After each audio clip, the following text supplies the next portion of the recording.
കേരളത്തിൽ നടന്ന 3 ഉപതെരഞ്ഞെടുപ്പിൽ ഏറ്റവും കൂടുതൽ ആഹ്ലാദിക്കാൻ വകയുള്ളത് കോൺഗ്രസ് പാർട്ടിക്ക് തന്നെയാണ്, UDF-ന്. ചേലക്കരയിൽ വിജയിച്ചില്ലെങ്കിലും അവിടെ UDF-ന്റെ വോട്ടിംഗ് ശതമാനം വർദ്ധിപ്പിക്കാൻ കഴിഞ്ഞു. മിന്നുന്ന ജയം തന്നെയാണ് പാലക്കാടും വയനാടും ലഭിച്ചത്. ഇവിടെ ചർച്ച പാലക്കാടിനെ കുറിച്ചാണല്ലോ. പാലക്കാട് കോൺഗ്രസിന് അനുകൂലമായ സാഹചര്യങ്ങൾ പലതുകൊണ്ടും ഉണ്ടായി. കോൺഗ്രസ് തന്നെയാണ് വിജയിക്കാൻ സാധ്യതയെന്നും വിലയിരുത്താൻ നേരത്തെ തന്നെ കഴിഞ്ഞിട്ടുണ്ടായിരുന്നു. പക്ഷെ വിജയത്തിന്റെ മാർജിൻ ഇത്രയും വലുതായത് ഒരു അത്ഭുതം തന്നെയാണ് എന്ന് ചില മേഖലകളിലെങ്കിലും അഭിപ്രായം ഉണ്ടായിട്ടുണ്ട്. ശക്തമായ ത്രികോണ മത്സരമാണ് പാലക്കാട് നടന്നത്. പരമ്പരാഗതമായി 3 മുന്നണികൾക്കും അടിത്തറയുള്ള ഒരു നിയോജകമണ്ഡലമാണ് പാലക്കാട്. BJPക്ക് കഴിഞ്ഞ കുറേ തെരഞ്ഞെടുപ്പുകളായിട്ട് അവിടെ സ്വാധീനവും ജനസമ്മതിയും വർദ്ധിപ്പിക്കാൻ കഴിഞ്ഞിട്ടുണ്ട്. അവിടുത്തെ RSSന്റെ ഉൾപ്പെടെയുള്ള ശക്തി പരിഗണിക്കുമ്പോൾ BJP പുറകോട്ട് പോകേണ്ട സാഹചര്യം വലുതായിട്ടില്ല എന്നുള്ളൊരു അഭിപ്രായമാണ് ഉണ്ടായിരുന്നത്. 2ാം സ്ഥാനത്ത് വരും എന്നുള്ള കാര്യത്തിൽ തർക്കമില്ലായിരുന്നു. ഇപ്പോഴും 2ാം സ്ഥാനത്ത് തന്നെയാണ്. പക്ഷേ BJP ഉദ്ദേശിച്ച രീതിയിൽ നേട്ടമുണ്ടാക്കാൻ കഴിഞ്ഞിട്ടില്ല. BJPക്കൊരു അർത്ഥത്തിൽ തിരിച്ചടിയാണ്. അടിത്തറയൊന്നും ഇളകിയിട്ടില്ല. പക്ഷെ BJP ഇത്രയും താഴോട്ട് പോകുമെന്ന് ഒരുപക്ഷെ വിചാരിച്ച് കാണത്തില്ല. ഇടതുപക്ഷം കുറച്ച് വോട്ടുകൾ നേരിയ രീതിയിലെങ്കിലും വർദ്ധിപ്പിച്ചിട്ടുണ്ട്. സന്ദീപ് വാര്യർ BJPയിൽ നിന്ന് പുറത്തു പോയത് എന്തായാലും അത് സ്വാധീനിച്ചിട്ടുണ്ട് എന്ന് മനസ്സിലാക്കാം. പിന്നെ BJPയുടെ സ്ഥാനാർത്ഥി നിർണ്ണയവുമായി ബന്ധപ്പെട്ട് അഭിപ്രായ വ്യത്യാസങ്ങൾ പലതും ഉണ്ടായി. അത് കുറെയൊക്കെ പരിഹരിച്ചു എന്ന് കരുതിയിരുന്ന ഒരു സാഹചര്യമായിരുന്നു. മാത്രമല്ല, ശോഭാ സുരേന്ദ്രനും മറ്റും തെരഞ്ഞെടുപ്പിന്റെ അവസാന ഘട്ടത്തിൽ പ്രചരണത്തിന് വന്നതുമെല്ലാം ഐക്യത്തിന്റെ ദിശയായി കാണുകയുണ്ടായി. പക്ഷേ സന്ദീപ് വാര്യർ പോയപ്പോൾ ആദ്യം അത് BJPക്ക് ഒരു ഞെട്ടലായിരുന്നു.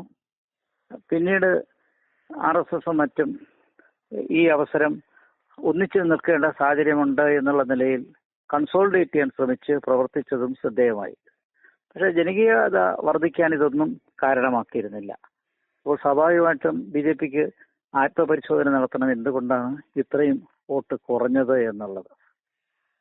കഴിഞ്ഞ തവണത്തെ തെരഞ്ഞെടുപ്പിൽ കിട്ടിയ പോളിംഗ് ശതമാനം ശ്രീധരന്റെ ഈ വെറ്ററമാൻ ശ്രീധരന്റെ ജനകീയ സമ്മതിയിൽ കിട്ടിയതാണെങ്കിൽ എന്നാലും താരതമ്യേന BJPക്കൊരു 45,000 വോട്ട് നിസ്സാരമായി തന്നെ, നിസ്സംശയം തന്നെ പറയാൻ പറ്റുന്ന ഒരു മണ്ഡലത്തിലാണ് ഈ തിരിച്ചടി വന്നത്.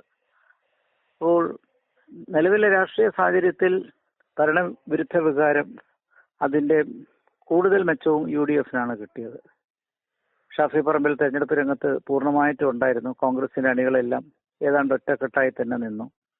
സരിൻ പുറത്തു പോയത് കോൺഗ്രസിന് ഒരു തിരിച്ചടിയായെങ്കിൽ പക്ഷെ സരിൻ ഉദ്ദേശിക്കുന്ന രീതിയിൽ ഒരു തരംഗമുണ്ടാക്കാൻ കഴിഞ്ഞിട്ടില്ല. LDF സരിൻ തരംഗമുണ്ട് എന്ന് പറഞ്ഞ് പരസ്യം വരെ കൊടുത്തു. അപ്പോഴേ നമുക്കറിയാമായിരുന്നത് തരംഗമായി വരാൻ പോകുന്നില്ല. കാരണം തെരഞ്ഞെടുപ്പിനോടനുബന്ധിച്ച് നടത്തിയൊരു കാലമാറ്റമാണ്. അത് കഴിഞ്ഞ ഉടനെ തന്നെ നടന്നൊരു തെരഞ്ഞെടുപ്പ് എന്ന് പറയുമ്പോൾ കോൺഗ്രസ് അണികളിൽ നിന്ന് വലുതായിട്ട് വോട്ട് സരിന് കിട്ടിയിട്ടില്ല. അത് വ്യക്തമാണ്. അതുകൊണ്ട് കോൺഗ്രസിന് നഷ്ടമൊന്നും ഉണ്ടായിട്ടില്ല സരിൻ പോയതിൽ. എന്നാൽ സന്ദീപ് വാര്യർ BJPയിൽ നിന്ന് പോയപ്പോൾ അത് BJPക്ക് ആശയക്കുഴപ്പമുണ്ടാക്കി. അത് ആത്മപരിശോധനയ്ക്ക് വകയും ഉണ്ടാക്കുന്നുണ്ട്. അപ്പോൾ ഇനിയുള്ള സാഹചര്യത്തിൽ BJP പാലക്കാട് അതിന്റെ ഭാവി എങ്ങനെ പരിഗണിക്കുമെന്നുള്ളത് BJPയുടെ നേതൃത്വവും അണികളും എല്ലാം ആലോചിക്കുന്നതാണെന്നാണ് എനിക്ക് തോന്നുന്നത്. കാരണം BJPക്ക് അവിടെ ജയിക്കാൻ പറ്റുന്ന ഒരു സാഹചര്യമൊക്കെ ഉണ്ട്. കാരണം മഞ്ചേശ്വരത്തും കാസർഗോഡും ഉള്ളതുപോലെ ജനസംഖ്യയിൽ ഒരു ന്യൂനപക്ഷ വിഭാഗമല്ല ഹിന്ദുക്കൾ അവിടെ ഉള്ളത്. അപ്പോൾ ആ നിലയ്ക്ക് BJP വിചാരിച്ചിരുന്നെങ്കിൽ കൺസോളിഡേറ്റ് ചെയ്യാൻ പറ്റുന്ന ഒരു മണ്ഡലമായിരുന്നു. കൃഷ്ണകുമാറിനെ അവിടെ സ്ഥിരമായി മത്സരിച്ച് പരാജയപ്പെടുന്നതിന്റെ ഒരു ഇമേജ് ആയിരിക്കാം ഒരു പക്ഷേ ഇതിന് കാരണമാക്കിയത്. എന്തായാലും മെട്രോമാന്റെ വ്യക്തിത്വത്തിനടുത്ത് വരില്ല, നമുക്കെല്ലാം അറിയാം. കോൺഗ്രസിന്റെ നല്ല സ്ഥാനാർത്ഥി എന്നുള്ള നിലയിൽ രാഹുൽ മാങ്കൂട്ടത്തിന് കിട്ടിയ ഒരു ജനകീയത ഒരു പ്രധാന കാരണമാണ്. ഭരണവിരുദ്ധ വികാരത്തിന്റെ കൂടുതൽ വോട്ടുകളും ചെന്നെത്തിയത് കോൺഗ്രസിന്റെ ക്യാമ്പിലാണ്. അപ്പോൾ BJPക്ക് ചേലക്കരയിൽ പോലും വോട്ട് വർദ്ധിപ്പിക്കാൻ കഴിഞ്ഞു. വയനാട് നേരിയ കുറവേ ഉണ്ടായിട്ടുള്ളൂ. പക്ഷെ പാലക്കാട് ഉണ്ടായത് കുറച്ച് തിരിച്ചടിക്ക് കാരണമായി എന്ന് പറയാം. കാരണം ഇത്രത്തോളം ശാഖകളും പിന്തുണയും അടിത്തറയും ഒക്കെ ഉള്ള ഒരു നഗര അടിസ്ഥാനത്തിലുള്ള ഒരു മണ്ഡലം. 3 പഞ്ചായത്തുകളിൽ BJP 1ാം സ്ഥാനത്ത് വരുമെന്ന് ആരും പ്രതീക്ഷിച്ചിരുന്നുമില്ല. പക്ഷെ നഗരത്തിൽ പുറകോട്ട് പോയത് BJPക്ക് വലിയ നഷ്ടം തന്നെയാണ്. അത് എന്തുകൊണ്ടാണെന്നുള്ള പഠനം തന്നെ BJP നടത്തേണ്ടി വരും. അത് BJPക്ക് നല്ലൊരു ആത്മപരിശോധന നടത്തിയാൽ മാത്രമേ അതിൽ നിന്ന് വരത്തുള്ളൂ. സന്ദീപ് വാര്യർ ഇപ്പോൾ അത് BJPയുടെ നേതൃത്വത്തിന്റെ പിടിപ്പുകേടാണ് എന്നുള്ള മട്ടിൽ ഒരുപാട് ആക്ഷേപം നടത്തുന്നുണ്ട്. അത് അവരുടെ പാർട്ടി കാര്യം, അത് അവർ ചർച്ച ചെയ്ത് ആലോചിച്ച് വേണം.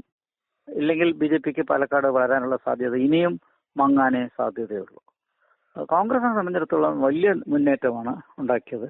അത് UDFന് അടുത്ത തെരഞ്ഞെടുപ്പിൽ ഇടതുപക്ഷ ഗവൺമെന്റിനെ ഫേസ് ചെയ്യാനുള്ളൊരു ധൈര്യം, ശക്തമായി ഫേസ് ചെയ്യാനുള്ളൊരു ധൈര്യം അവിടെ ഉണ്ടാക്കി കൊടുത്തു. അതിനുള്ള പശ്ചാത്തലം അവിടെ ഈ തെരഞ്ഞെടുപ്പിൽ കൂടി ഒരു ആത്മധൈര്യം നൽകി. ചേലക്കര വിജയിച്ചിരുന്നെങ്കിൽ അത് കുറച്ചുകൂടി വലുതായേനെ, പക്ഷെ അത്രത്തോളം ഉണ്ടായില്ല. പക്ഷെ ഇടതുപക്ഷത്തിനൊരു നല്ലൊരു ഫൈറ്റിംഗ് ചാൻസ് ചേലക്കരയുടെ വിജയം ഇടതുപക്ഷത്തിന് കൊടുക്കുന്നുണ്ട്. എന്നാൽ പാലക്കാട്ടത്തെ മിന്നുന്ന വിജയം UDFന് വളരെ ആത്മവിശ്വാസം നൽകുന്നുണ്ട്. അടുത്ത അസംബ്ലി തെരഞ്ഞെടുപ്പിന് ഇനി 1.5 വർഷമേ ഉള്ളൂ. പഞ്ചായത്ത് മുനിസിപ്പാലിറ്റി തെരഞ്ഞെടുപ്പിന് 1 വർഷം പോലും ഇല്ല. അപ്പോൾ ആ സാഹചര്യത്തിൽ UDF സർക്കിൾസിന് വളരെയധികം ആത്മവിശ്വാസം നൽകുന്നതാണ് ഈ വിജയം. വിജയിക്കുമെന്നുള്ളത് ഉറപ്പായിരുന്നു. മാർജിൻ ഓഫ് വിക്ടറി 10,000-നപ്പുറം പോകുന്ന ആരും പ്രതീക്ഷിച്ചിരുന്നില്ല. അപ്പോൾ ആ നിലയ്ക്ക് ഇത് UDFന് ആഹ്ലാദിക്കുന്ന ഒരുപാട് വകയുണ്ട്. മുസ്ലിം ലീഗിന്റെ പിന്തുണയുണ്ട്. മറ്റു സഖ്യകക്ഷികൾ ഒറ്റക്കെട്ടായി നിന്നു. കോൺഗ്രസ് നേതൃത്വം ഒറ്റക്കെട്ടായി വന്നതും ഇതിന് കാരണമാക്കി. അപ്പോൾ കണ്ണാടിയിലും പെരിയാരിയിലും മാത്തൂറുമുള്ള പിന്തുണയും അതോടൊപ്പം തന്നെ നഗരമേഖലയിൽ ഉണ്ടാക്കിയ വലിയ നേട്ടവും BJPക്ക് UDFന് മുന്നേറാൻ കഴിഞ്ഞു എന്നുള്ളതാണ്. UDFന് എല്ലാ മേഖലയിലും ഭൂരിപക്ഷം കിട്ടി എന്നുള്ളതാണ്. അതനുസരിച്ച് BJPക്ക് നഗരമേഖലയിൽ തന്നെ പിന്തുണ പുറകോട്ട് പോയത് വലിയൊരു തിരിച്ചടിയായി. ഈ സാഹചര്യത്തിൽ കോൺഗ്രസിന് ആത്മവിശ്വാസത്തോട് മുന്നോട്ട് പോവുകയും മറുവശത്ത് BJPക്ക് ആത്മപരിശോധന നടത്തേണ്ട കാര്യം വരികയും ഇടതുപക്ഷവും അതിന്റെ ഭാവി എന്താണെന്ന് ചിന്തിക്കേണ്ടി വരും. കാരണം പാലക്കാട് പരമ്പരാഗതമായി പഴയ കാലത്തൊരു ഇടതുപക്ഷത്തിന്റെ ശക്തമായ കോട്ടയായിരുന്നെങ്കിൽ ഇപ്പോഴാ സാഹചര്യമെല്ലാം മാറി. നഗരത്തിൽ ഒട്ടുമല്ല എന്നുള്ള സ്ഥിതിയിലേക്ക് എത്തി. അതും CPMനെ സംബന്ധിച്ചിടത്തോളം ഒരുപാട് ചിന്തിക്കേണ്ട വകയുണ്ട്. കാരണം ഇടതുപക്ഷത്തിന്റെ ശക്തി കേന്ദ്രമായിരുന്ന പല മേഖലകളും ഇപ്പോൾ പുറകോട്ടായി എന്നുള്ളതും ശ്രദ്ധിക്കേണ്ടതാണ്. മാത്രമല്ല പാർട്ടിക്കകത്ത് അഭിപ്രായ വ്യത്യാസമുണ്ടായി പെട്ട് വിവാദമെല്ലാം കൊണ്ടുവന്ന തമാശകൾ ആൾക്കാർ നന്നായിട്ട് ആസ്വദിച്ചു എന്ന് തോന്നുന്നു. പിന്നെ സരിൻ തരംഗം എന്ന് പറഞ്ഞ് പരസ്യപ്പെടുത്തിയതും അതിനോടൊപ്പം ഉണ്ടാക്കിയ ചില വർഗീയ ചിന്താഗതികളും രാഷ്ട്രീയത്തിനെ കുറച്ച് വിശ്വാസതയെ തന്നെ ചോദ്യം ചെയ്യുന്ന രീതിയിലായിരുന്നു. അപ്പോൾ ഇടതുപക്ഷവും അതിന്റെ നയങ്ങളിൽ വ്യത്യാസം വരുത്തേണ്ടി വരും. ഇനിയൊരു നല്ലൊരു മത്സരവും ഉയർച്ചയും ആ മണ്ഡലത്തിൽ നിന്ന് വരുന്നതിന്. എന്തുകൊണ്ടായാലും പാലക്കാട് ഉപതെരഞ്ഞെടുപ്പ് പല പാഠങ്ങളും 3 മുന്നണികൾക്കും പഠിപ്പിച്ചു കൊടുക്കുന്നുണ്ട് എന്നാണ് എനിക്ക് മനസ്സിലാകുന്നത്.